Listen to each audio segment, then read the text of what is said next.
Leland Morgan, Grand Isle County, West Milton.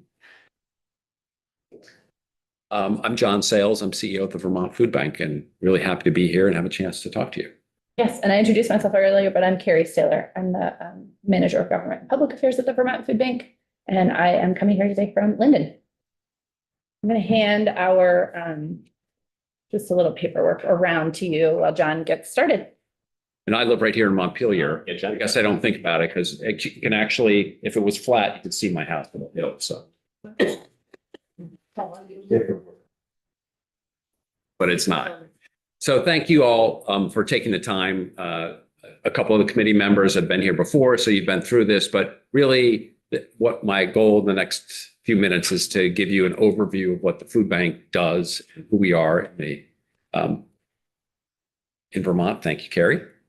And I'll go pretty quickly. This won't be the only opportunity the chair has let me know. So if I go through something quickly, I'm glad to answer questions at any time, and we'll be back and to go in more depth. So the food bank's mission is to gather and share quality food and nurture partnerships so that no one in Vermont goes hungry. And we have nurture partnerships in there because no one entity or sector can solve hunger. We all have to work together to do that. And we'll be talking more later about the Vermont Food Security Roadmap, which is a plan to do that. We are the only food bank in Vermont. Each of your districts and almost every town in Vermont has a partner of the food bank, which is a food shelf or a meal site, a senior center, senior meal site, maybe an after-school program. If it's a nonprofit organization that serves food to people with low incomes, most of them are partners of the Vermont Food Bank and get food from us. We have 3 distribution centers, one right here in Barre. It serves the whole northern part of the state, kind of from Washington County north, including the Northeast Kingdom and Chittenden, Franklin counties. We have a distribution center in Rutland that serves Rutland County, Addison County, and parts of Bennington County. And then in Brattleboro, it serves the rest of the state. Barre is kind of our HQ. When I started the food bank almost 16 years ago, that was the only location we served the entire state out of there. And we've since opened the Brattleboro and Rutland locations as it's gotten more complex, the work we do. So what is the work we do? Our core mission is distributing food. We also operate a bunch of programs, which we can talk about. But last year, it was 14.5 million pounds of food. So with 3 distribution centers, with warehouses, with trucks and drivers, we are a food distribution business and a mid-sized one for the state of Vermont. Pre-COVID, we were distributing about 10 million pounds of food, 10 to 11. At the peak of the food distributions, we did about 20 million pounds. And so it's come down a little bit, not because the need has come down, as you heard from Dr. Niles, but it's because the resources have decreased. And so we just don't have as much. Food shelves and meal sites are seeing more people than ever coming and looking for assistance. We do 3 Squares Vermont, which you all are probably familiar with. It's the SNAP program in the state of Vermont. So the food bank, as a kind of a pass-through entity from the state of Vermont, does SNAP application assistance. We actually help people sit down at kitchen table of an older Vermonter and help them fill out the application and go through the process of submitting it and answer the questions that come back. It is the most efficient and effective way for people who can't afford the food that their families want and need to get it. We also do the SNAP education program, which is federal pass-through funds support that. And that's things like nutrition education, cooking demonstrations. If you've got a bunch of turnips and kale, what are you going to do with that? How are you going to turn it into a delicious meal? And there's lots of ways to do that, which actually I have benefited from too. It's not just people with low incomes that can be more creative with their diets, I think. So our impact, 72,000 people a month are touched by the Vermont Food Bank. Now that's not the same 72,000 people every month, right? It's kind of cyclical. People flow in and out. You think of of a family who's, doing okay. Oh, two of the cars now need winter tires. So I'm going to be really short for the next 3 months. So what do I do? Well, I can displace some of that need to buy food by going to the food shelf, which is the purpose for us to be there, right? We encourage people to use those resources that are there. And then farm supported, 299 farms. We purchase from farms, we glean at farms, which is harvesting what the farmers aren't going to harvest and get that into the charitable food system. And farms donate to us. In fact, a lot of the farms that we purchase from also donate food. We have a program also where we make grants to our local partners, and then they can purchase in small quantities from smaller farms. So we deal in Gaylords and trucks, not in what fits in the back of a station wagon. And so it's much more efficient for us to make a grant to a partner, and they can buy a half a dozen CSA shares, which then get delivered to the food shelf and distributed.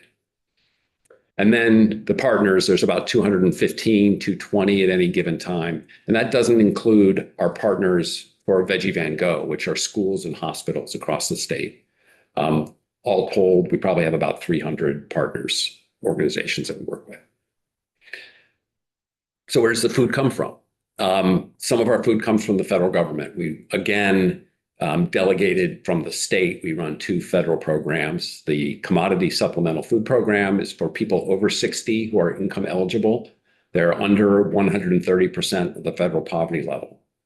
And it's a box of commodities. We get USDA trucks us the food, we order it, they send it to us, we build the boxes, and then the boxes are delivered out into each community.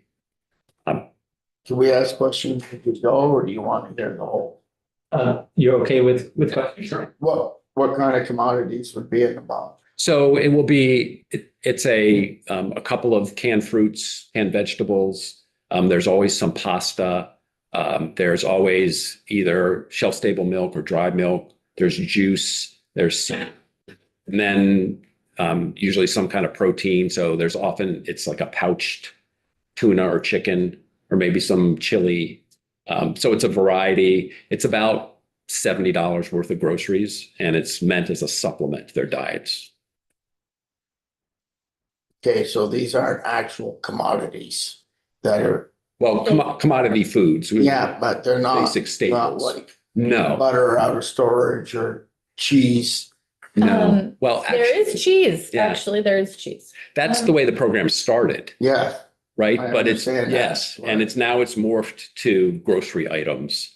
We just call them, the nomenclature is commodities, Okay. any foods we get Fair from enough. feds. that's what I wanted to know. Yeah, but you're right, it's not commodity products. I think the clarifying point is that they are food products that the United States Department of Agriculture is contracting with producers Mhm. that are US producers who Yeah. US grown and US produced foods are coming into that system. And there's a specific list of options that we have, and they're meant to meet nutritional needs for Yeah. people. So there are certain categorizations that we can order from, but all of those categories have to be present in those boxes.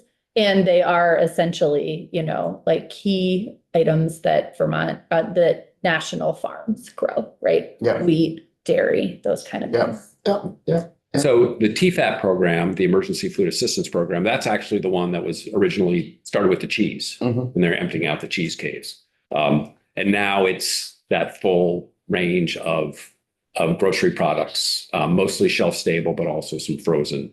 We also get USDA, which are called bonus. And that's when there's an imbalance in the ag markets. The USDA will sweep in and purchase. So too many blueberries. They'll just buy huge loads of blueberries, freeze them, and then distribute them through food banks, and we'll distribute them. We often get Maine blueberries. It's great. Before you move on, Representative Lipsky had a question. Quick comment, for those of you who weren't on this committee last year, our field trip to your headquarters was probably, for me, the most riveting visit of the year.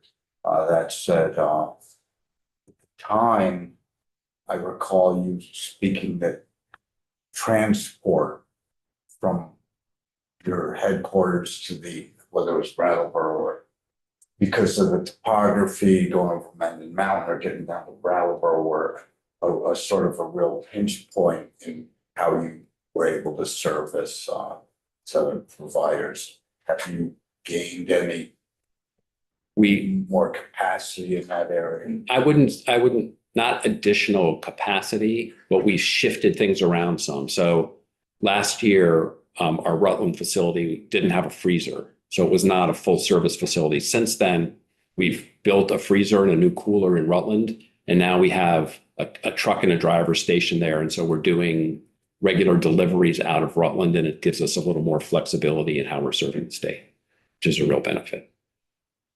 Yeah. I'd encourage anyone to come up to Barre and take a tour of our facility.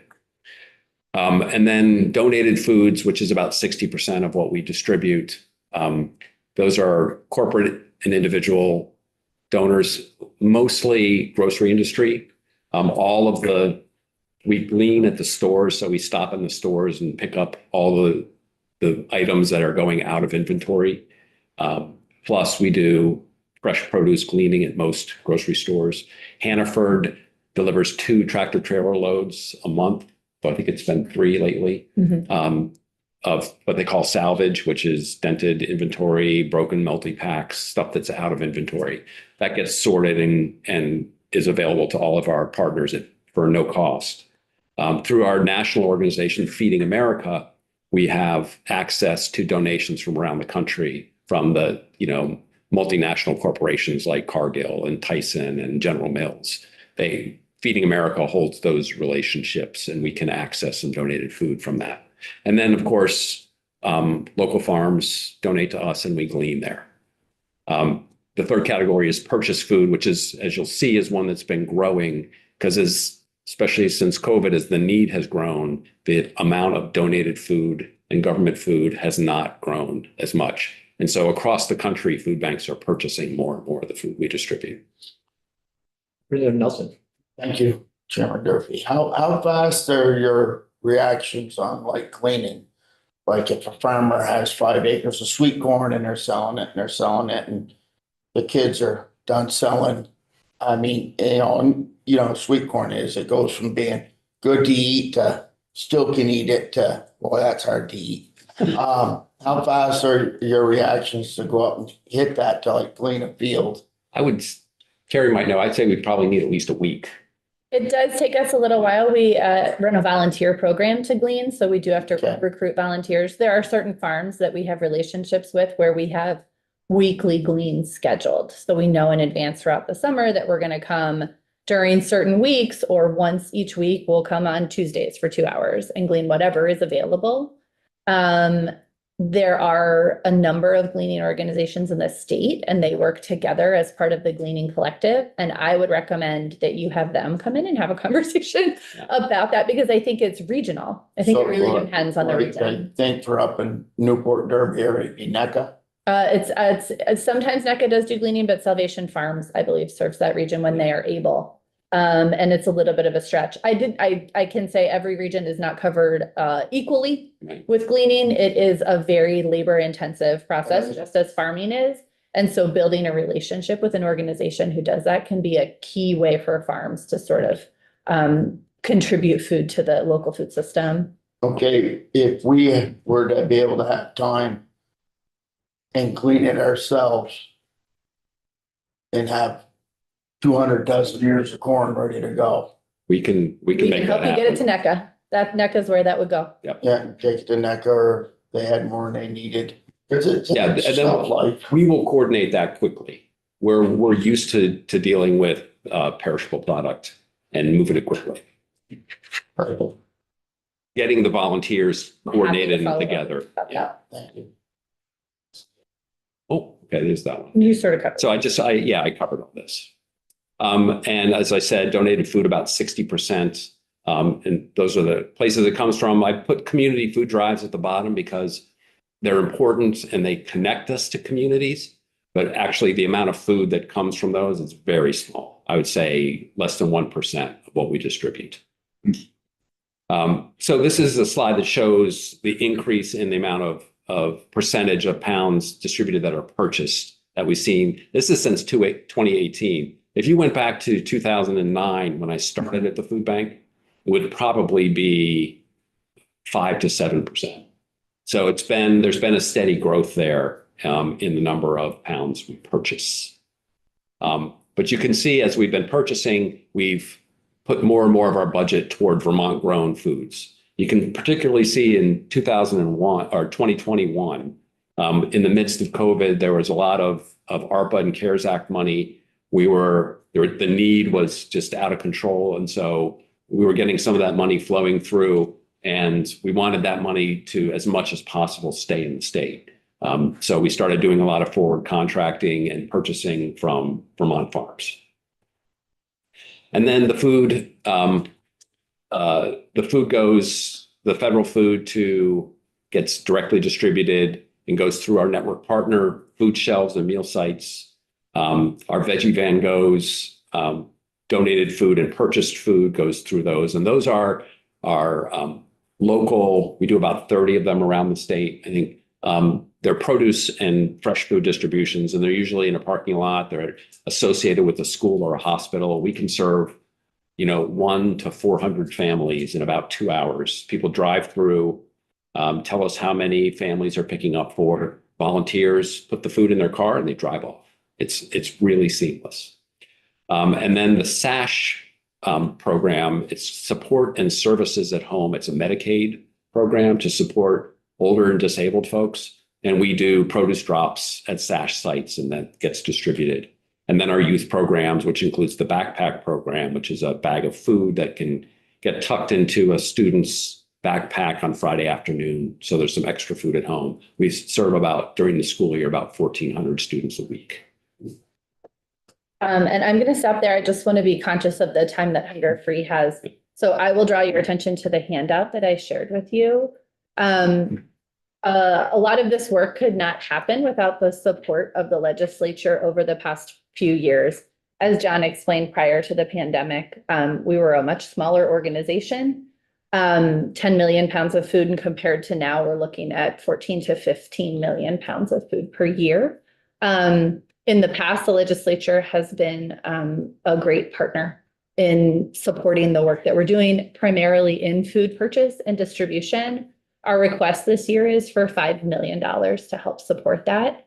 1.75 million is for responsive readiness funding, which deals directly with what Dr. Niles was talking about, the long tail of recovery from those disasters, the impacts on communities from flooding, from the pandemic, from this series of disasters that we've all lived through over the past 4 years and 5 years.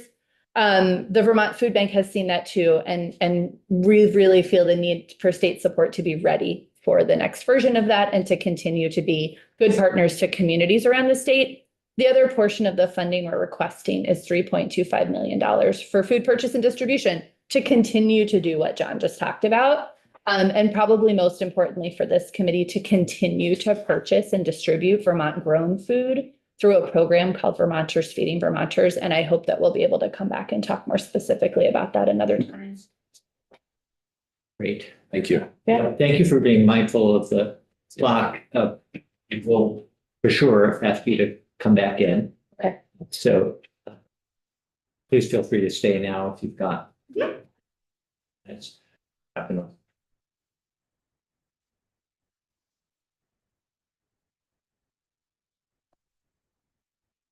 So the more important is their face around the State House, but maybe we don't all know you. Yes. Want to take a minute to introduce yourself as well as the organization. And do you have the tech link that you need there? Yeah. Do, except I'm not sharing the right slides, so just give me one. It's up there. Okay. Hi, I'm Honor Horton. I'm the Executive Director of Hunger Free Vermont. So it is really great to be here with you all and to have the opportunity to just offer you an overview of what is Hunger Free Vermont, what do we do, and one thing we do is partner really, really closely with the Vermont Food Bank. We're here together, and that's often how we like it to be.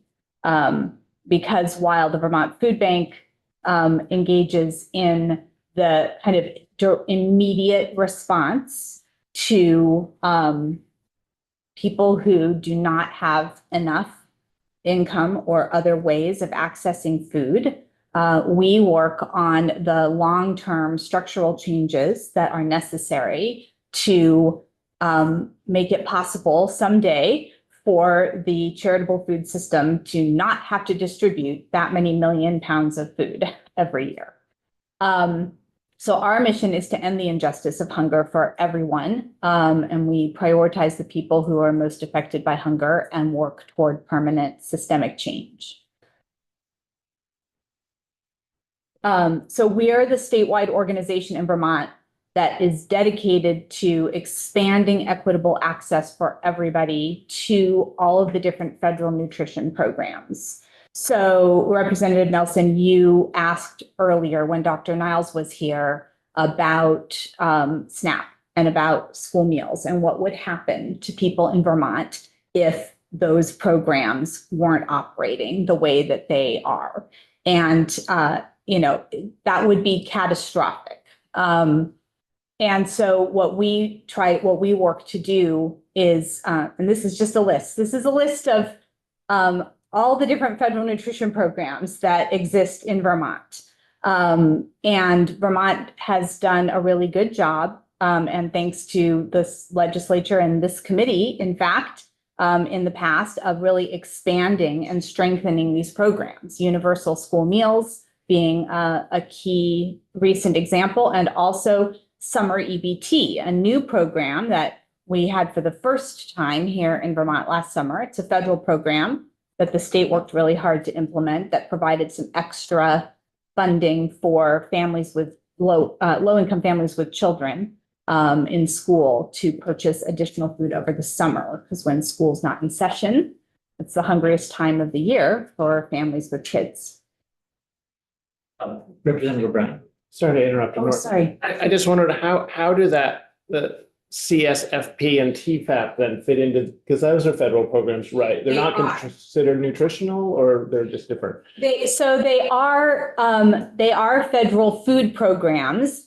Because the food bank runs those for the state of Vermont. Those are two programs that Hunger Free Vermont doesn't focus on. Food bank does a really good job with those, and they're food distribution programs. And all of these programs are not food distribution programs. These are programs that either provide funding on an electronic benefits card for eligible low-income households to use at grocery stores or other food vending stores to purchase food, or they are meal programs that provide meals for kids in the settings where they are being cared for or they're learning during the day. So schools, childcare programs, after-school programs, summer programs. So that's the distinction that we make. That's a great question. So if Hunger Free Vermont does not purchase food, and we don't distribute food, and we don't run food programs? So what do? We provide customized free training and technical assistance to help schools, childcare providers, other community organizations like libraries and rec programs, and set up and operate these federal meal programs for kids. And we also provide training and technical assistance for area agencies on aging, community action agencies, and all the other direct service providing organizations that food shelves and food pantries, in fact, that provide application assistance and support for people to access and use these federal nutrition programs. So we're the statewide organization that does that work. We do public education and outreach so that people know that these programs exist and how to access them. We collect and analyze and publish accurate food security data and information. We do coalition building and backbone support for coalitions. And these images here are just some of the examples of that. And we do governmental advocacy for administrative and legislative change. So we work with state government agencies to improve their customer service for people and how they operate the programs. And we come to you, the legislature, and say, you know, if you pass this law, we could make this program reach a lot more people or make a much bigger difference in combating hunger in Vermont.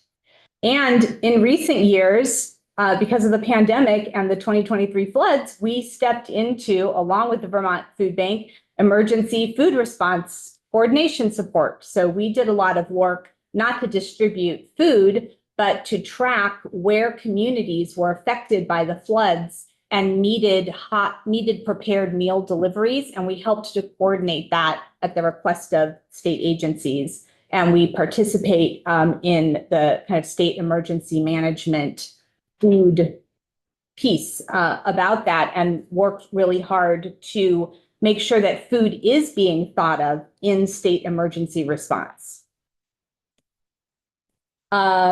Our funding mostly comes from private foundations and individuals and businesses. We receive a small percentage of our funding from government sources, almost a little bit from state funding. Most of it is federal, and it's used for those outreach and technical assistance efforts that we make to get the word out about these programs to Vermonters.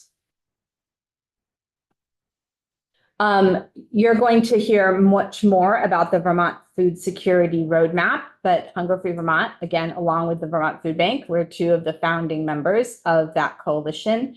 And all the projects and policy work that we do is underneath the umbrella of fulfilling on food security roadmap objectives. The fundamental point that we're here to make to you today is that the state of Vermont we can collectively make policy choices that can ensure food security for everybody who lives here. That is actually possible for us to do. I'm going to skip over that. What I do want to say, and especially to this committee, is that we're already on the road to creating food security for everyone in Vermont. And the state legislature, and this committee in particular, has done a lot of work in recent years to advance those goals. These are just some of the programs that state funding has supported or state policy changes have allowed to expand. So crop cash and farm share programs that let people use their 3 Squares Vermont benefits at farmers markets and double their purchasing power there. Support for the Vermont Food Bank and the Vermonters Feeding Vermonters programs, expanding state funding for Meals on Wheels, critical program for older folks and people with disabilities, creating and supporting the Land Access and Opportunity Board. We have to make sure we have enough farmers in the future to feed our people in Vermont. Universal school meals. Of course, a huge success and reason why Vermont was one of the few states in the country that bucked the national trend of dramatic increases in childhood hunger following the end of pandemic supports. We did not see that increase in Vermont, and that is thanks to the child tax credit and universal school meals. Yes. Oh, sorry, you're supposed to say that. Thank you. Been on the school board 14 years. I'm a big proponent to the meals program. And our schools delivered meals all through the pandemic, which was huge. School budgets. Hot button. Our school is in a high poverty area up there. Our long-term weighted daily average is more than double our population. Most of those people would qualify for the federal meals program. The issue we're finding is now that there's free meals, people aren't filling out the paperwork. And I realize they're free meals, but they're costing the taxpayers in the district, and if we could get those people to fill out the paperwork. And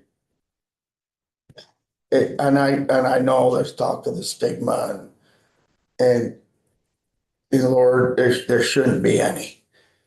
But how can we do that to help offset our Yeah. budgets? It's a question, that's been brought to me, and I'm trying to wrap my head around it. Because we know people aren't filling out the paperwork now, which would get us a federal reimbursement for So- those meals. Yeah, so actually, that's really not actually an issue any longer in Vermont, because our Agency of Education has entered into a pilot program that the feds make available to use Medicaid, child Medicaid data, so Dr. Dinosaur data, to directly certify students at those income levels. And so the schools have income data for every individual student now available to them to use to certify them for school meals and also for education programs without families needing to fill out that paperwork. There's So- a tiny percentage of families who aren't covered by that. And so your school, those schools are getting more federal reimbursement for their meals. We're getting millions more federal reimbursement dollars now in the state than we have in the past. I will look back into that in my own school. I was at the meeting last night, but I'll look into it. Thank you. I'm happy to follow up with you Thank- about that too. Thank you for that. Of course. Thank you that- for the question. It gives me answers to other people, helps me answer it to the other constituents. I mean, we have to have that data. You're absolutely right. It's Yeah. critical. And fortunately, we've got some much better ways to do that now that lift burden off of families and preserve their privacy and get the schools what they need. So. I'm excited. I really am. Great. Representative Burke. Just a quick question out of curiosity, Meals on Wheels. Who prepares all of those meals that get distributed?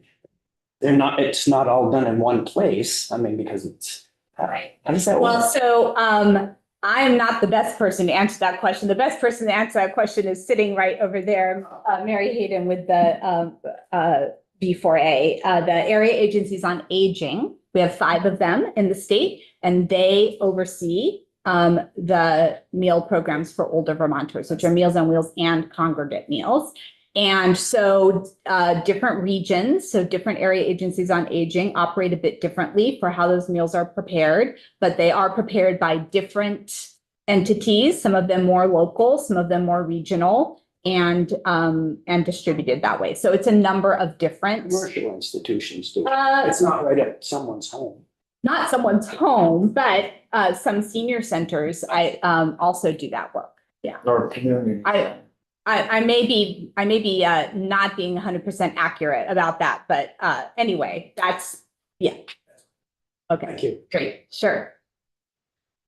Okay, yeah, the farm to school and early childhood grants and local food purchasing incentive that helps schools be able to buy more local food from local farms. And, recovery relief for flooded farms and businesses, returning Vermont 211, our statewide 24-hour, again now, live assistance for people to help connect them with food and housing and other resources. And the adding food security language into the emergency response bill, Act 143, it was S310 that was passed last year. All of those things are like really critical actions that this legislature has taken, and we thank you for that. And those of you who are new, we thank you for the actions you will be taking in the current biennium, I am sure. And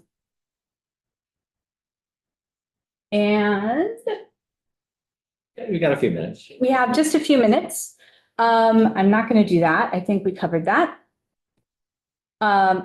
So some of the food access priorities and our Hunger Free Vermont is the lead organization on passing legislation to implement the SNAP Restaurant Meals Program in Vermont. So this is an option in the federal SNAP program, what we call Three Squares Vermont. And it allows certain categories of folks to use their SNAP benefits at restaurants to get a prepared meal. Funding the Vermont Food Bank's request, which they just shared, we strongly support that. And also increasing funding for NOFA Vermont's Crop Cash and Farm Share programs. These are all programs that really support food security for some of our most vulnerable populations in Vermont, while also supporting Vermont businesses and Vermont farms. And I'll just say a little bit about Three Squares Vermont. And again, I would love to have the opportunity to come back and talk to you in more detail about the restaurant meals program. But I just think it's important to pause and take a look at what Three Squares Vermont, the SNAP program in Vermont does for our state and our people. $13 million a month come into the Vermont economy through this program. And you can see here that the numbers, right? 65,000 people, 39,000 households, 19,000 children, 17,000 older Vermonters are served every month by this program. At the same time, twice as many people are likely eligible for Three Squares Vermont benefits as are currently enrolled. So we have work to do. And one way that we can really help support that is making the ways that people can use their benefits as flexible as possible to increase participation and reduce stigma.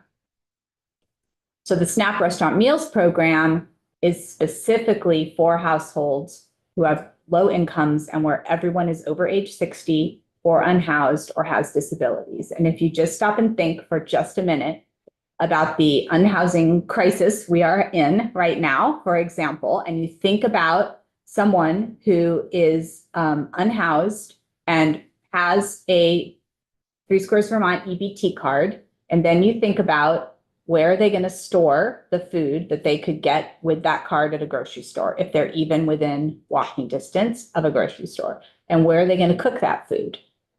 And that is where, if those folks could use their benefits to get a prepared meal at a participating restaurant near where they are staying in a shelter or near where they are camping, that could make a profound, profound difference for their health and their welfare, and even for their life.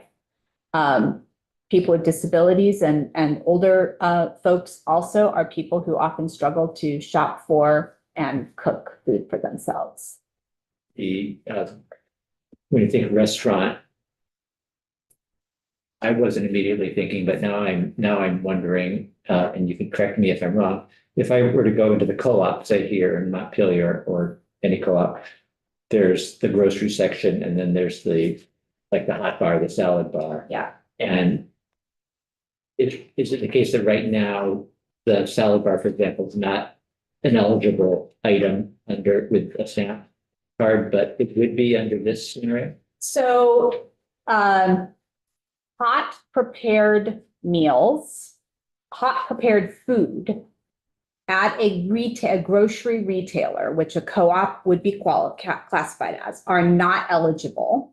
And a grocery retailer can't also sign on as a restaurant. So no, although the salad bar, if it's not hot, could be. Thank you, federal government. This is just a quick sense of, like, we're talking about a significant number of people here in Vermont, but these are the kinds of restaurants, including food trucks, that would be eligible, that are not eligible to accept Three Squares Vermont benefits now, that would be eligible. And I'll tell you that if we had food trucks able to accept Three Squares Vermont benefits during the 2023 floods, that would have been amazing. We were coordinating, sending food trucks to communities that were just shut off, like their grocery store was flooded out. They had no way to get food. And if folks could have used their Three Squares Vermont benefits there, the food trucks would have benefited financially, and we could have gotten more food to more people in a more efficient and quick way. So this is like, I think, both an emergency preparedness effort that would be really valuable and an immediate food security effort for some of our most vulnerable folks. And I really do want to respect the committee's time. So I'm going to stop there. You have my full deck of slides, and I would be really happy to follow up individually with anyone who has further questions for me. And if there are any final questions right now, I'd be happy to take. Any questions? With SNAP or Three Squares, are folks given a card still that operates kind of like a debit card? Yes. Do those work on the regular credit card systems that most grocery stores use?